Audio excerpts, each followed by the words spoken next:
Now that we've covered paragraph 1 and the various financing types, let's move on to paragraphs 2 through 5 of the TREC third-party financing addendum.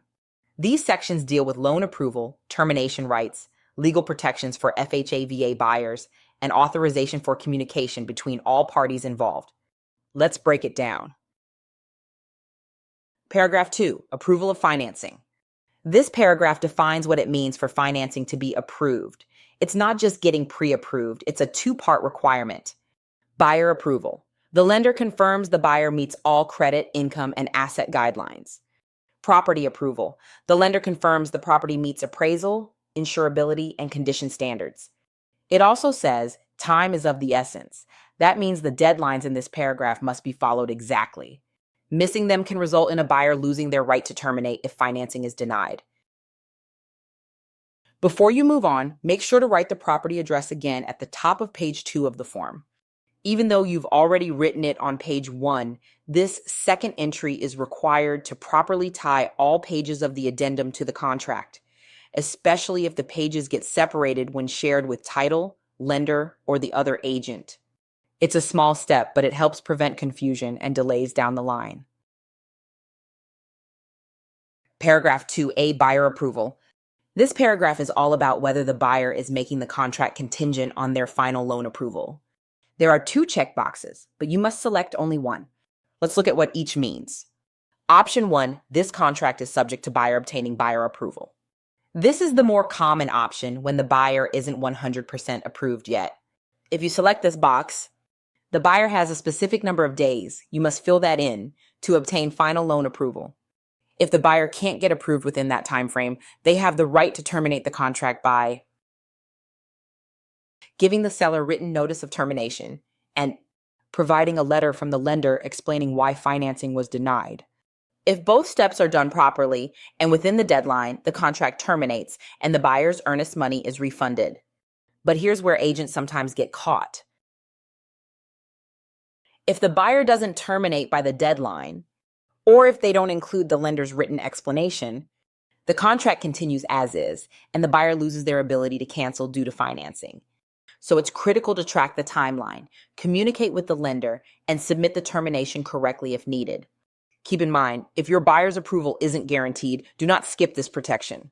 Use the box that gives them an exit if things fall apart. Option 2. This contract is not subject to buyer obtaining buyer approval. This means the buyer is agreeing to move forward regardless of the outcome of their financing. They are waiving their right to terminate the contract if they end up not getting the loan. In plain terms, even if my financing falls through, I'm still committed to buying. Use this option with caution. Only check this box if the buyer is already fully approved with no outstanding conditions, or the buyer is paying cash and including this form for documentation purposes, which is uncommon. By selecting this box, the buyer is taking on full responsibility for closing, even if the loan is later denied. There's no option to cancel due to financing, and no refund of earnest money if the deal falls through for that reason. So be sure your buyer understands the risk and confirm with the lender before moving forward. Paragraph 2B, property approval. This section protects the buyer if their lender rejects the property, even when the buyer is fully approved. Here's how it works. If the lender determines that the property does not meet underwriting standards, the buyer may terminate the contract, but they have to do it on or before the 3rd day before closing. What can cause a property to be rejected by a lender? Lenders look at more than just the buyer. They also review the home.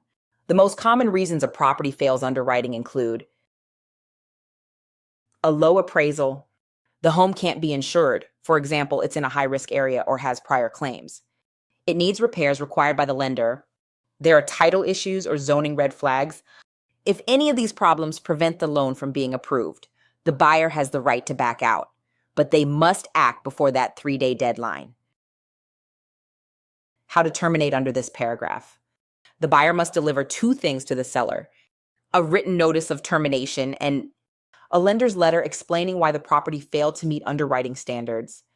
If done correctly and on time, the buyer's earnest money will be refunded. What happens if the buyer doesn't act in time? If the buyer doesn't terminate by the deadline or doesn't include the required documentation, the contract will move forward and property approval will be considered obtained. That means the buyer loses the right to back out, even if problems with the property still exist. Pro tip for agents: always follow up with the lender as you approach closing. Ask, has the property passed appraisal and underwriting? Is the title clear? Are there any required repairs that could delay or block approval? And if there's an issue, don't wait until the last minute.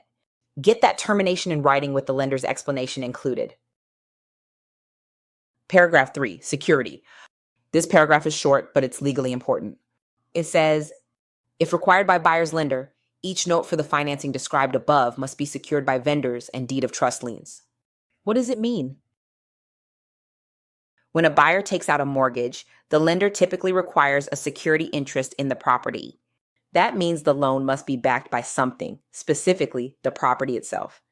The legal tools used to secure the loan are a vendor's lien and a deed of trust lien. Together, these give the lender the right to foreclose if the buyer defaults on the loan. In plain English, if the buyer is getting a loan, the lender wants to make sure they can take the house if the buyer stops paying. So this paragraph simply confirms that if the lender requires it, the buyer agrees to allow these liens to be placed on the property as part of the financing process. There's nothing you fill in or check off here. It's automatic and applies to almost all finance transactions in Texas. It just makes it clear that this is not a free and clear purchase. The lender will have a claim to the home until the loan is paid off. Paragraph 4, FHA a required provision. This paragraph applies only if the buyer is using FHA or VA financing. It provides special protections that override other parts of the contract, and it even removes the 3-day notice deadline found in paragraph 2B of the same contract. Now, you might be wondering, what exactly are we supposed to enter in that blank line about the appraised value? Let's break it down. The form says, a written statement issued by the FHA or VA setting forth the appraised value of the property of not less than. In that blank, you're going to enter the full contract sales price of the home. So for example, if the sales price in the contract is $325,000, then that's what you put in the blank, $325,000. This sets the minimum appraised value needed for the buyer to be required to move forward. If the appraisal comes in below that number, the buyer has the right to terminate the contract, get their earnest money refunded, and walk away, even if it's the day before closing. This protection is built into all FHA and VA loans and gives buyers peace of mind that they won't be stuck paying more than the home is worth. Let's go a little deeper into the rest of the paragraph. Part A, buyer can still proceed. If the appraisal comes in low, the buyer can still choose to proceed, but they're not obligated to.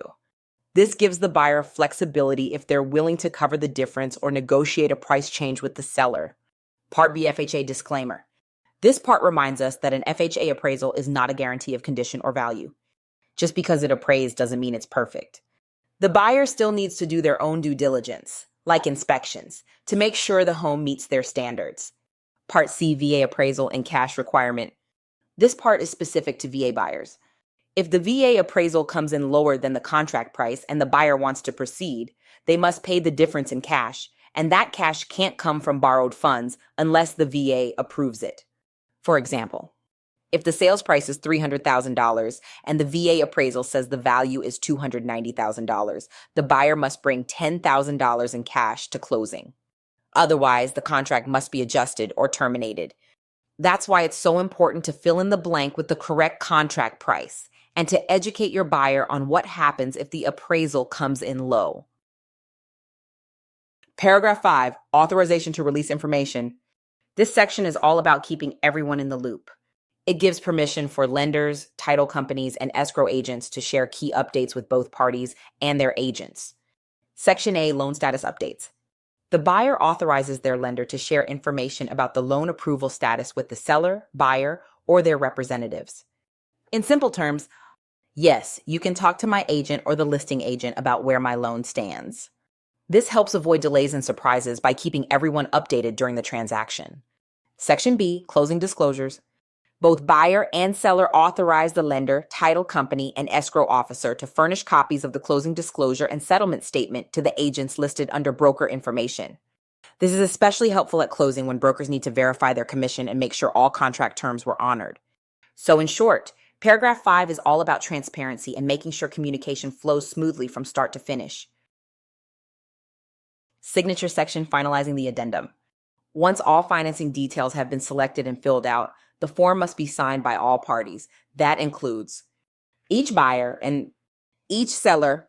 Everyone listed on the contract must sign to acknowledge they agree to the financing terms described in the addendum. The addendum isn't considered valid or enforceable until all parties have signed, so don't skip this part. And that wraps up part 2 of our breakdown of the third-party financing addendum TREC Form 4011. We covered everything from property approval to authorization to release information and ended with what you need to know about the signature section. Remember, the key to this form is accuracy and communication with your buyer, their lender, and the other agent. Make sure the financing terms match your buyer's loan, confirm all blanks with the lender, and always double check the signatures. If you missed part 1 where we walked through paragraph 1 and the different loan types, be sure to go back and watch that too. If this video helped you feel more confident using this form, give it a like, hit subscribe, and turn on the bell for more TREC Form walkthroughs. And as always, drop your questions in the comments. I'm here to help you master these forms with confidence. Thanks for watching, and I'll see you in the next video.